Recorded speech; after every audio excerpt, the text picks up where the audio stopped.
Hello student, स्वागत है आपका हमारे YouTube channel P N Patel classes पर। आज हम देखने वाले हैं 9th क्लास का घातांक। पिछला जो है आपने क्लास 7 और क्लास 8 में भी घातांक पढ़ा है, उसी का मिला जुला रूप जो है आप यहाँ देखने जा रहे हैं। तो आइए देखते हैं। निम्न के मान ज्ञात कीजिए। अब यहाँ पर जो है कुछ संख्या दिए गए हैं जिसका मान हमको ज्ञात करना है। यहाँ पर कौन कौन से फार्मूले का यूज होगा ये जो है मैं ऑलरेडी पहले से यहाँ पर लिख के रख दिया हूँ। घातांक के नियम यहाँ पर जो है टोटल 9 फार्मूला दिए गए हैं। इन फार्मूलों को आप लिख लीजिए, याद कर लीजिए और यहाँ पर या तो फिर साइड में लिख के रख लीजिए और उसको देख देख करके अप्लाई कीजिए। लेकिन यदि आपको फार्मूला याद हो तो आप आसानी से जो है हल कर सकते हैं, आपको टाइम नहीं लगेगा। तो इसलिए मैं तो आपको बोलूंगा कि ये फार्मूले लिख करके आप याद कीजिए, उसके बाद जो है हल करना शुरू कीजिए। तो देखते हैं यहाँ पर जो है पहला क्वेश्चन जो दिया गया है हमको 1/2 का घात ऋण 5। अब यहाँ पर जो है किसी संख्या का, यहाँ पर तो परिमेय संख्या के रूप में दिया है। परिमेय संख्या है 1/2 और इसका घात जो है ऋणात्मक में दिया है ऋण 5।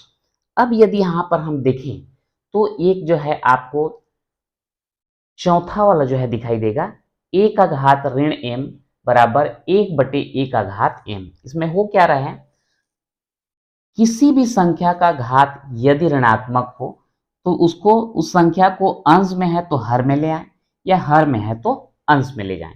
या इसी को हम लोग एक और फार्मूला ऐसा भी लिख सकते हैं, मैं इधर लिख देता हूं, a/b का घात ऋण m बराबर b/a का घात m। कहने का मतलब ये है कि यदि यहाँ पर जो भी भिन्न दिया है उसको हम पलट दें, अंश को हर बना दें, हर को अंश बना दें, तो घात जो ऋणात्मक दिया हुआ है ऑटोमेटिक वो धनात्मक बन जाता है। तो वैसे ही कर देते हैं, यहाँ पर 2/1 घात ऋण 5 है, वो घात क्या हो जाएगा, धन 5 हो जाएगा। अब ये 2/1 को हम क्या लिख सकते हैं, 2 लिख सकते हैं। 2 का घात कितना हो जाएगा, 5। अब 2 को कितने बार लिखेंगे, 5 बार लिखेंगे। ये हो गया 5 बार। गुणा कर दो, 2 दूनी 4, 4 दूनी 8, 8 दूनी 16 और 16 दूनी हो जाता है 32। तो इस प्रकार से जो है 1/2 का घात ऋण 5 का मान हमको कितना मिलता है, 32। अब यदि हम दूसरे क्वेश्चन में चलें, यहां पर दिया गया है हमको 1/3 का घात ऋण 4। इसके लिए जो है ये फार्मूला एकदम परफेक्ट है। यदि आप किसी भी संख्या का घात ऋणात्मक है तो अंश में है तो हर में ले जाइए, धनात्मक हो जाएगा, या हर में है तो अंश में ले जाइए। तो ये हर में है और ऋणात्मक है तो अंश में ले जाएंगे, तो 3 का घात क्या हो जाएगा, 4। ये धनात्मक घात में आ गया। अब जो है 3 को कितने बार लिखेंगे, हम 4 बार लिखेंगे, क्योंकि घात कितना लिखा है, 4। 3 तिया 9, 9 तिया 27 और 27 तिया 81। या ऐसे भी बोल सकते हैं 3 तिया 9, 3 तिया 9 और 9 निया 81। ये आपका आंसर हो गया। अब यहाँ पर जो है एक तीसरा वाला देखते हैं, 6 का घात 7 बटे 2 का घात 3 गुणित 3 का घात 7। अब यहाँ हम क्या करेंगे, ये 6 स्वयं जो है एक भाज्य संख्या है तो हम उसका गुणनखंड कर लेते हैं। तो 6 का यदि गुणनखंड करोगे तो 2 तिया 6 और 3 एकम 3। आप क्या लिख सकते हैं उसको, 2 गुणित 3। तो आप इसको 2 गुणित 3 पूरे का घात लिख देंगे 7, और यहाँ 2 का घात 3 गुणित 3 का घात 7। अब यहाँ पर जो है फार्मूला लग जाएगा आपका ये वाला, a गुणित b का घात m। यानी कि दो संख्या का गुणा है और घात लगा हुआ है, तो दोनों को हम अलग अलग घात लगा के गुणा के रूप में लिख सकते हैं। मतलब ये घात m जो है a के लिए भी होगा और यही घात m जो है b के लिए भी होगा। तो सेम यहाँ पर होने वाला है, 2 का घात क्या हो जाएगा, 7 गुणित 3 का घात 7 बटे 2 का घात 3 गुणित 3 का घात 7। अब यहाँ पर देखिए, यहाँ 2 का घात 7, यहाँ 2 का घात 3, मतलब दोनों के आधार तो समान है। एक बार मैं लिख देता हूँ अलग, आपको कन्फ्यूज़न नहीं होगा। 2 का घात 7 गुणित 2 का घात 7 बटे 2 का घात 3 गुणित 3 का घात 7 बटे 3 का घात 7।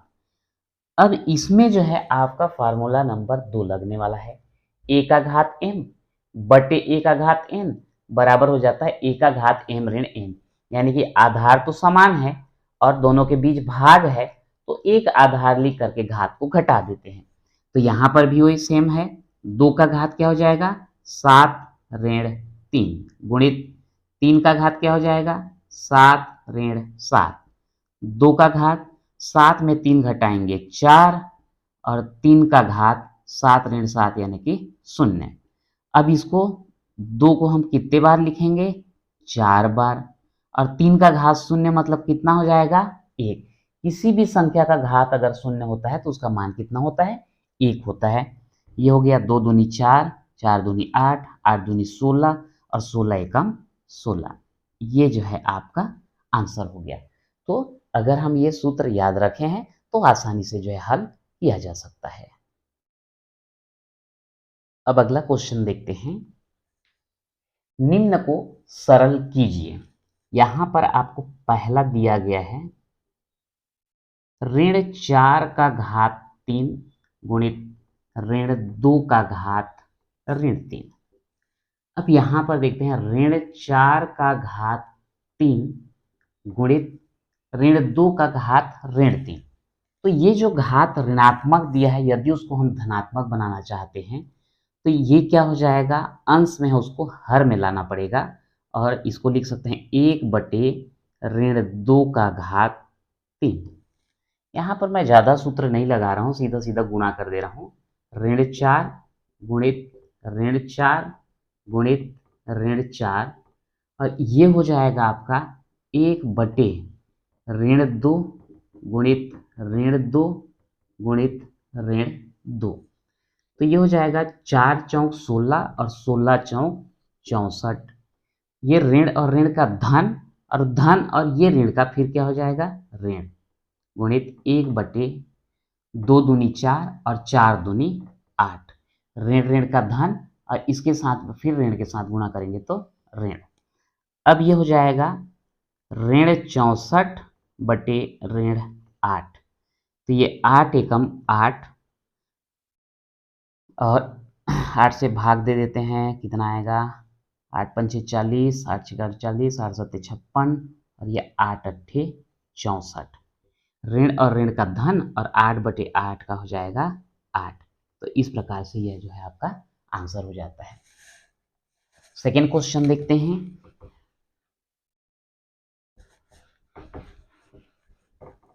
सेकेंड क्वेश्चन में दिया गया है ऋण 3 का घात 4 गुणित 5 बटे 3 का घात 4। यहाँ पर सबसे पहले ये जो माइनस वाला दिया है उसको हम धनात्मक कर देते हैं, प्लस कर देते हैं। तो इसको हम लिख सकते हैं ऋण 1 गुणित 3 का घात 4 गुणित अंश और हर दोनों का घात 4 अलग अलग कर सकते हैं। 5 का घात 4 बटे 3 का घात 4। कौन सा सूत्र लगा है ये वाला, ए बटे बी का घात m बराबर ए का घात m बटे बी का घात m। अब यहाँ पर इसका अलग अलग कर सकते हैं। ऋण 1 का घात 4 गुणित 3 का घात 4 गुणित 5 का घात 4 बटे 3 का घात 4। अब ऋण 1 का घात जो है 4 दिया है और 4 क्या है सम संख्या। तो ये देखिए ऋण 1 का घात सम संख्या बराबर धन 1 होता है, तो यहाँ लिख दिए धन 1 गुणित 3 का घात 4 5 का घात 4 बटे 3 का घात 4। अब यहाँ पर जो है ये 3 का घात 4, यहाँ भी 3 का घात 4, एक अंश में है एक हर में है। तो एक काम करते हैं, इसको एक बार ऐसे लिख देते हैं 3 का घात 4 बटे 3 का घात 4 गुणित 5 का घात 4। तो ये 3 का घात 4 ऋण 4 और 5 का घात 4 है तो 5 को हम कितने बार लिख देंगे 4 बार लिख देंगे। अब ये 3 का घात 0 गुणित 5 पंचे 25, 25 पंचे 125 और 125 का 5 से गुणा करोगे तो 625। इस प्रकार से इसका आंसर हमको कितना मिलने वाला है, 3 का घात 0 का 1 और ये 625 और गुणा कर देंगे तो आंसर कितना आ जाएगा, 625। तो इस प्रकार से कहीं पर हम सूत्र लगाते हैं और कहीं पर जो है घात के अनुसार ही लिख करके उसका आंसर लाते हैं। अब इसके बाद जो है तीसरा देखते हैं इसी का। अगर सूत्र याद है तो बहुत आसान होता है, घातांक का कॉन्सेप्ट कुछ ज्यादा कठिन नहीं है। अब यहाँ पर तीसरा क्वेश्चन देखिए, ऋण 5 का घात 3 भागित 5 का घात ऋण 7। अब यहाँ पर देखिए ऋण 1 गुणित 5 का घात 3 कर देते हैं इसको, भागित 5 का घात ऋण 7। अब ये दोनों का अलग अलग घात कर सकते हैं, ऋण 1 का घात 3 गुणित 5 का घात 3 भागित 5 का घात ऋण 7। अब यहाँ पर देखिए ऋण 1 का घात जो है कितना दिया है, 3। 3 जो है विषम संख्या है, इसलिए इसका मान कितना आएगा, ऋण 1। और ये 5 का घात 3 भागित 5 का घात ऋण 7। अब ऋण का चिन्ह तो आएगा ही और 1 का इनसे गुणा करने पर कोई अंतर आने वाला है नहीं, तो सीधा सीधा इसको ऐसा लिख देते हैं, 5 का घात 3 भागित 5 का घात ऋण 7। अब यहाँ पर जो है सेकेंड वाला जो है ये लग जाएगा, आधार समान दोनों के बीच में भाग, तो एक आधार लिखो और घात को आपस में घटा दो, तो यह आ जाएगा ऋण 5 का घात 3 ऋण 7। तो ऋण 5 और 3 और ऋण का धन हो जाएगा 7। इस प्रकार से ऋण 5 का घात हो जाएगा 3 और 7 को जोड़ेंगे तो 10। अब यहाँ पर देखिए 5 का घात 10 दिया है, तो आप कितने बार लिखेंगे, 5 के को 10 बार लिखेंगे और 10 बार करके उसको गुणा करेंगे, तो बहुत लंबा फिगर आता है। मैं लिख देता हूँ उसको, आप गुणा करके देख सकते हैं। 9765625 इतना जो है ये फिगर आता है और ये हो जाता है हमारा आंसर। तो इस प्रकार से जो है हम इसको हल कर सकते हैं। अब नेक्स्ट क्वेश्चन देखते हैं, निम्न को सरल कीजिए।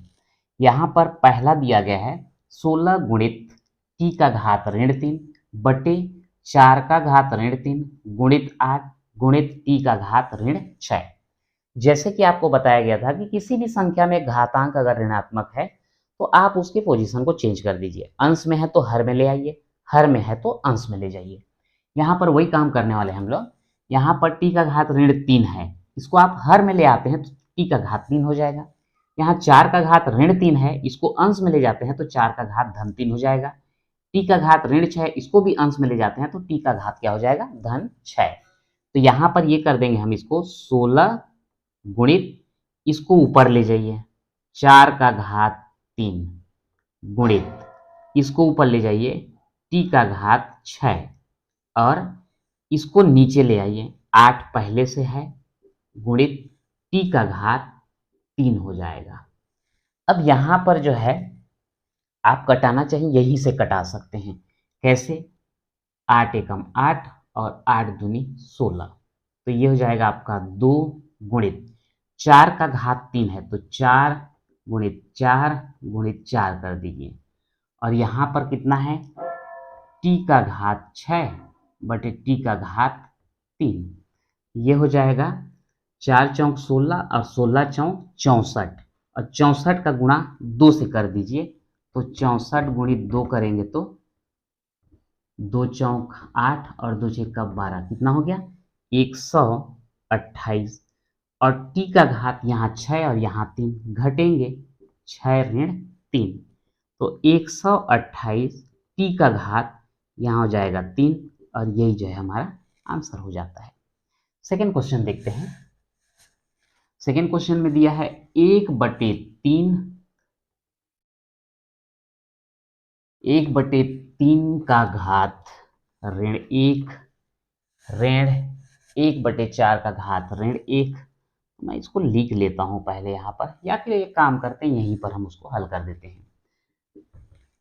1/3 का घात ऋण 1, यहाँ पर भी घातांक ऋणात्मक दिया है तो हम सीधा सीधा 1/3 को क्या कर देंगे 3/1। तो ये जो घात ऋण 1 था ये धन 1 हो जाएगा। ऋण 1/4 का फिर लिख देंगे 4/1, इसका भी घात 1 हो जाएगा। और ये पूरे का घात क्या दिया है ऋण 1। 3/1 का मतलब क्या है 3, घात 1 का कोई मतलब नहीं है, आप हटा सकते हैं। ऋण 4, यहाँ भी वही कंडीशन है। और पूरे का घात कितना है ऋण 1। तो 4 में 3 घटाए 1, बड़े का चिन्ह लगाए ऋण, और इसका घात कितना ऋण 1। अब ये घात जो ऋण 1 है उसको धन 1 बनाना है तो हर में लाना पड़ेगा। तो 1/ऋण 1 का घात 1, घात 1 का कोई मतलब नहीं होता है, तो 1/ऋण 1 बराबर हमको आंसर कितना मिल जाएगा ऋण 1 जो है मिल जाता है। तो ये बड़ा आसान है, आसानी से इसको हल किया जा सकता है।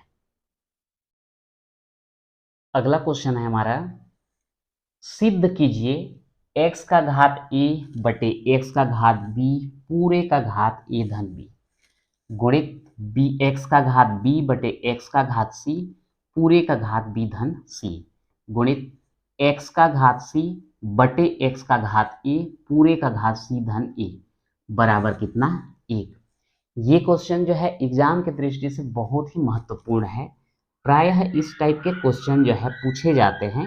तो यहाँ पर देखते हैं, लेफ्ट हैंड साइड को ले लो, x का घात a बटे x का घात b पूरे का हो जाएगा a plus b into x power b upon x का पावर c पूरे का पावर है b plus c into x का पावर c अपन x का पावर a पूरे का पावर c प्लस a। अब यहाँ पर देखिए, अगर इसमें हम देखें तो ये वाला फार्मूला अप्लाई होता है, a का घात m बटे a का घात n बराबर a का घात m ऋण n, यानी कि दोनों के आधार समान हैं, दोनों के बीच में भाग का चिन्ह है, तो एक आधार लिख करके घातांक को आपस में घटा देते हैं। तो यहाँ पर सेम वही प्रक्रिया होगा। तो x का पावर हम क्या लिख सकते हैं a माइनस b, और पूरे का कितना दिया है पावर a प्लस b। यहाँ पर क्या हो जाएगा x का पावर b माइनस c और पूरे का पावर b प्लस c। यहाँ पर आ जाएगा x का पावर c माइनस a और पूरे का पावर है c प्लस a। अब इसके बाद जो है अगला जो फार्मूला लगने वाला है ये वाला है, a का पावर m पूरे का पावर n। तो इस कंडीशन में a को लिख देते हैं और दोनों जो पावर में है घात में है दोनों को आपस में मल्टीप्लाई कर देते हैं, गुणा कर देते हैं। तो यहाँ पर भी वही करने वाले हैं हम लोग। तो x का पावर a माइनस बी और a प्लस बी को मल्टीप्लाई करोगे तो क्या होगा a का स्क्वायर माइनस b का स्क्वायर, यानी कि x का घात a का वर्ग ऋण b का वर्ग गुणित x का घात यहाँ पर क्या हो जाएगा b का वर्ग ऋण c का वर्ग, फिर यहाँ पर क्या हो जाएगा x का घात में c का वर्ग ऋण a का वर्ग। अब इसके बाद जो है फार्मूला नंबर 1 लग जाएगा, a का पावर m इंटू a का पावर n इक्वल a का पावर m प्लस n। यदि आधार समान हो x x x और सबके बीच में गुणा हो तो एक आधार लिखते हैं और जितने भी घात हैं आपस में सबको जोड़ दिया जाता है। तो ये होगा a square minus b square plus ये है b square minus c square plus c square minus a square. तो ये प्लस ए स्क्वायर और यहाँ पर माइनस ए स्क्वायर दोनों कैंसिल हो जाएंगे, minus b square plus b square ये दोनों कैंसिल हो जाएंगे, minus c square plus c square ये दोनों कैंसिल हो जाएंगे। तो x का पावर क्या बचा 0, और किसी भी संख्या का घात अगर शून्य हो तो उसका मान कितना हो जाता है 1, तो बराबर कितना आया 1। राइट हैंड में हमको यही सिद्ध करना था तो बराबर लिख देंगे राइट हैंड साइड, और इस प्रकार से ये क्या हो जाता है सिद्ध हो जाता है। तो ये बहुत ही महत्वपूर्ण प्रश्न है, इसको अच्छे से समझ लीजिए और बार बार इसको प्रैक्टिस करके देख लीजिए। अब अगला क्वेश्चन देखते हैं, 1/1 धन x का घात m ऋण n गुणित धन 1/1 धन x का घात n ऋण n बराबर 1। तो यहाँ पर भी हम वही करेंगे, लेफ्ट हैंड साइड को ले लेते हैं, 1/1 धन x का घात m ऋण n धन 1/1 धन x का घात n ऋण m। अब यहाँ पर जो है इसको हमको पहले तोड़ना होगा। जैसे इसमें अगर हम देखें a का घात m ऋण n, यानी कि ये आधार जो है समान रहे होंगे और दोनों के बीच में भाग, जिसके कारण घात घटा है। तो सेम अगर उसको हम अप्लाई कर दें यहाँ पे तो 1/1 धन, इसको हम क्या लिख सकते हैं, x का घात m बटे x का घात n। यहाँ पर क्या होगा 1 धन x का घात n बटे x का घात n।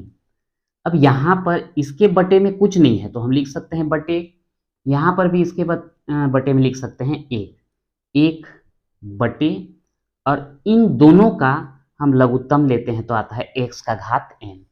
इस 1 से इसको भाग दोगे तो यही आने वाला है, इसका गुणा 1 से करोगे तो x का घात n धन, अब ये पहले वाले से इसको भाग देंगे तो 1 गुणा करेंगे इससे तो x का घात m धन, अब यहाँ पर फिर ये आ जाएगा x का घात m, इससे इसको भाग दो यही आएगा, अंश में गुणा करो x का घात m धन, इससे इसको भाग दो 1, इसे गुणा कर दो x का घात n। अब यहाँ पर जो है ये बड़ा वाला जो लाइन दिया गया है ये भाग का है, यदि उसको हम गुणा के रूप में कन्वर्ट कर दें तो ये ऊपर चला जाएगा x का घात n और बटे में बचेगा x का घात n धन x का घात m। वैसे ही यहाँ पर भी मल्टीप्लाई करें इसको तो x का पावर m ऊपर जाएगा, नीचे में आएगा x का पावर m प्लस x का पावर n। अब यहाँ पर एक का इसे गुणा करें तो कोई अंतर तो आने वाला है नहीं, जगह कम है तो मैं इसको एक काम करता हूँ, एक का गुणा इससे करेंगे तो यही आ जाएगा, यहाँ पर भी एक का गुणा इससे करेंगे तो यही वाला आ जाएगा। अब देखिए दोनों के हर में क्या है x का पावर m प्लस x का पावर n, यहाँ भी सेम है तो इनका लघुत्तम भी लिया जाए तो यही मिलेगा x का पावर m प्लस x का पावर n। तो निश्चित रूप से अंश में भी हमको वही मिलने वाला है x का पावर n प्लस x का पावर m। मैं उसको सीधा सीधा इसको पहले लिख देता हूँ x का पावर m और x का पावर n, और ये दोनों तो समान है कैंसिल हो जाएंगे, बराबर कितना आएगा 1, और यही हमको राइट हैंड साइड में दिया है। तो इस प्रकार से ये क्या हो जाएगा सिद्ध हो जाएगा। तो इस प्रकार से आसानी से जो है हम उसको सिद्ध कर सकते हैं। अब यहाँ जो है हम मानक रूप को समझेंगे, ये मानक रूप होता क्या है। मैं पहले थोड़ा सा इसके बारे में बता दूं फिर हम क्वेश्चन सॉल्व करेंगे। मानक रूप में ज्ञात करने का मतलब ये है कि मान लो आपको कोई संख्या दिया गया है, ये संख्या आपको दिया गया, काफ़ी बड़ा संख्या हो जा रहा है, मैं थोड़ा सा इसको कम कर देता हूँ, ये 31,420। अब यदि इसको मानक रूप में हम लिखना चाहते हैं तो मानक रूप में लिखने के लिए करते क्या है, अभी इसमें जो है कोई दशमलव का चिन्ह हमको नहीं दिख रहा है, तो दशमलव का चिन्ह नहीं दिख रहा है मतलब है कहाँ, यहाँ लास्ट में है ना। अब ये दशमलव को जो है हमको ये पहले एक डिजिट के बाद जो है ला करके रखना है, इस दशमलव को यहाँ पर ला के रखना है, फिर उसके बाद जो संख्या हमको मिलेगा वो मानक रूप कहलाएगा। लेकिन आप सोचिए अगर हम 31,420 में इस दशमलव को यहाँ ले आते हैं तो इस संख्या का मान उतना नहीं रह जाएगा। जैसे अगर मैं इसको अगले स्टेप में लिख दूं 3142.0, दशमलव यहाँ जब तक है ये 31,420 है, लेकिन दशमलव को एक स्थान खिसका देने के बाद ये जो है 31,000 नहीं रह जाता, 3,142 हो जाता है। मतलब आपने इसमें दशमलव में छेड़छाड़ कर दिया और यहाँ पर जो है उस संख्या का मान कैसा हो गया, कम हो गया। तो ये संख्या का मान 31,000 ही रहे, इसके लिए हमको क्या करना होगा, यहाँ पर गुणित 10 करना पड़ेगा। क्या कर देंगे, गुणित 10। अब इन दोनों का मल्टीप्लाई करेंगे तो यह जो है फिर आपको मिल जाएगा। यदि हम दशमलव को एक स्थान और खिसका दें तो यह आपका 314.20 हो गया, इससे और कम हो गया। तो यहाँ पर आपको किससे गुणा करना पड़ेगा, 100 से गुणा करना पड़ेगा। यदि एक स्थान और खिसका दें, 31.42 कर दें, तो यहाँ पर 10 का गुणा और कर देंगे, यानी कि 1000 से गुणा करना पड़ेगा। यदि और एक स्थान खिसका दें तो 3.142 हो जाएगा, लेकिन यहाँ पर और 10 का गुणा करना पड़ेगा, मतलब 10,000 से गुणा हो जाएगा। अब यहाँ पर देखो, ये सभी वैल्यू जो है आपस में बराबर हैं। ये भी उतना है, ये भी उतना है, मतलब जितना लाइन में मैं लिखा हूं सबका वैल्यू सेम है, बस लिखने का तरीका जो है बदल गया है। जैसे ये 3.142 गुणित 10,000 है। तो ये जो हम लोग लिख रहे हैं, ये जो 10, 100, 1000, 10,000, इसको हम घात के रूप में कन्वर्ट कर देते हैं। यहाँ पर घात कुछ नहीं है, मतलब क्या कर सकते हैं, घात 1। 100 को हम क्या लिख सकते हैं, 10 का घात 2। 1000 को क्या लिख सकते हैं, 10 का घात 3। और 10,000 को क्या लिख सकते हैं, 10 का घात 4। अब ये सभी संख्या बराबर तो हैं, पर परिवर्तन किस में आया है। दशमलव को एक स्थान अगर इधर लेफ्ट साइड में लाते हैं तो 10 का घात धन 1 आ जाता है। 2 स्थान किसका है, धन 2। 3 स्थान किसका है, धन 3। 4 स्थान किसका है, धन 4। यहां से 4 स्थान किसका है, 1, 2, 3, 4 स्थान, तो 10 का घात जो है धनात्मक आ गया।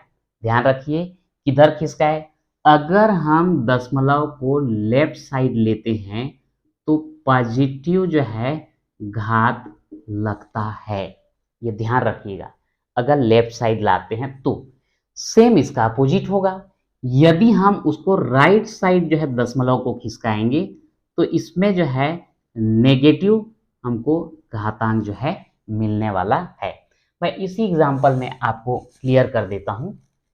मान लो ये ऐसा रहता,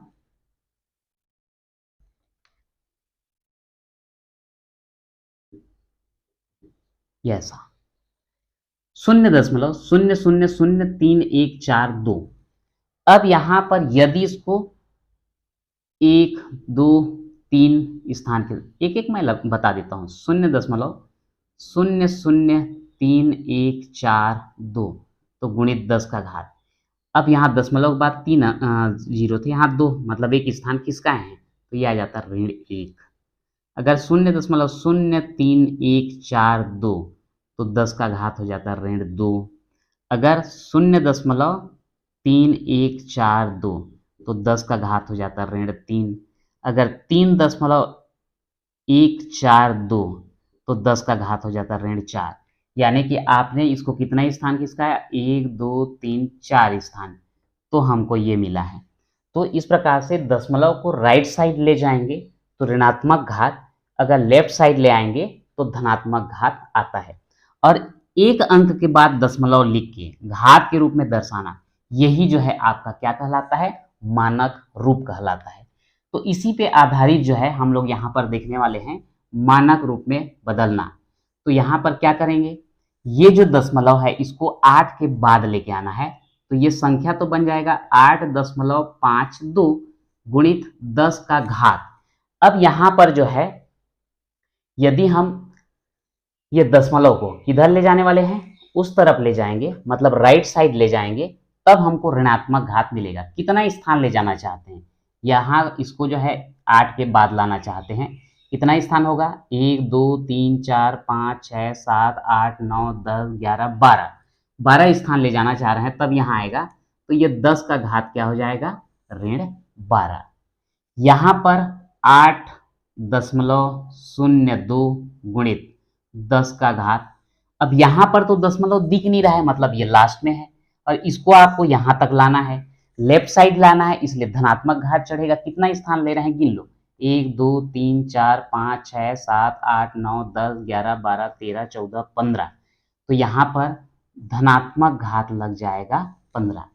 तो ये 8.52 गुणित 10 के घात ऋण 12, 8.02 गुणित 10 का घात 15, यही जो है आपका मानक रूप कहलाता है। यहाँ पर भी हमको दिखाई नहीं दे रहा है, मतलब लास्ट में है, तो इसको करना पड़ेगा 4.196 गुणित 10 का घात। कितना स्थान लेंगे, 1, 2, 3, 4, 5, 6, 7, 8, 9, 10, तो यहाँ पर हो जाएगा 10 का घात 10। तो इस प्रकार से जो है हम आसानी से इसको मानक रूप में बदल सकते हैं। थोड़ा सा आपको ध्यान में रखना होगा कि दशमलव जो है लेफ्ट साइड में ले जा रहे हैं कि राइट साइड। अगर दशमलव लेफ्ट साइड ले जा रहे हैं तो धनात्मक घात, और यदि दशमलव राइट साइड ले जा रहे हैं तो ऋणात्मक घात। इसी प्रकार इसका उल्टा भी सत्य है। यदि आप दशमलव मानक रूप में दिया है और दशमलव को हटाना चाहते हैं तो इसका उल्टा काम आपको करना पड़ेगा। अब आप जो सामान्य संख्या दिया गया था उसको मानक रूप में लिखना तो सीख लिए।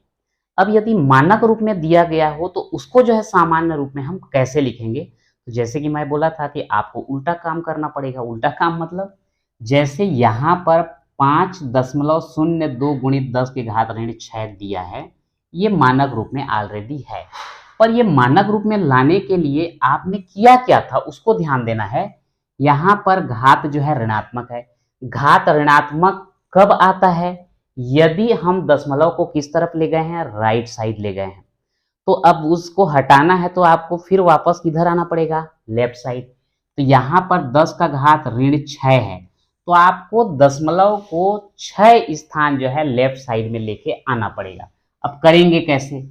यहाँ पर 502 लिख दीजिए। अब ये दशमलव 5 के बाद है तो इसको इधर 6 स्थान लाइए। तो यहाँ से यहाँ लाओगे 1 हो गया, ये 2 3 4 5 6, दशमलव यहाँ आ जाएगा। इसको मिटा देता हूँ। तो ये हो गया 0.00000502।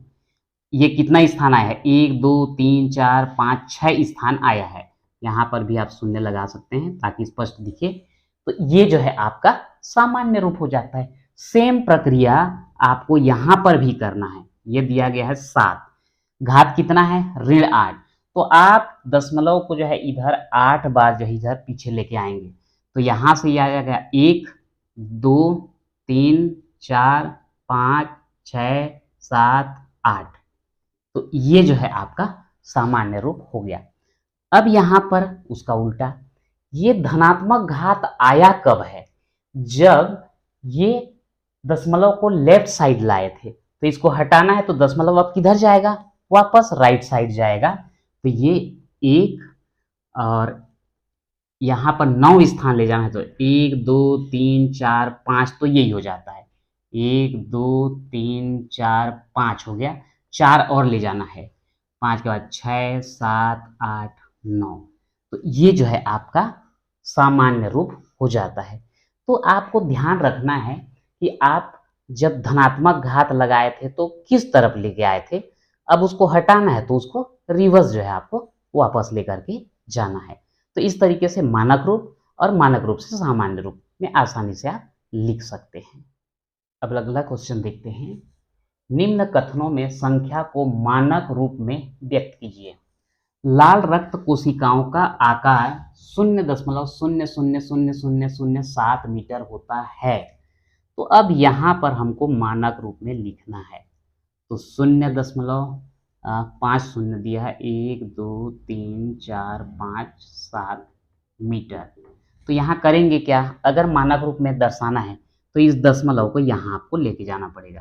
तो ये हो जाएगा 7 गुणित 10 की घात। अब कितना स्थान ले रहे हैं? 1 2 3 4 5 6। तो यहाँ पर 10 का घात ऋण 6, क्योंकि अगर हम राइट साइड लेकर के जाते हैं दशमलव को तो ऋणात्मक घात लगता है। सेकेंड, पृथ्वी का व्यास इतना है पर 756 कितना ठो है? 1 2 3 4 5 6 7 8 9 10 11। 1 2 3 4 5 6 7 8 9 10 11। अब मानक रूप में लिखना है तो एक अंक के बाद दशमलव लगना चाहिए। 1.275 गुणित 10 का घात।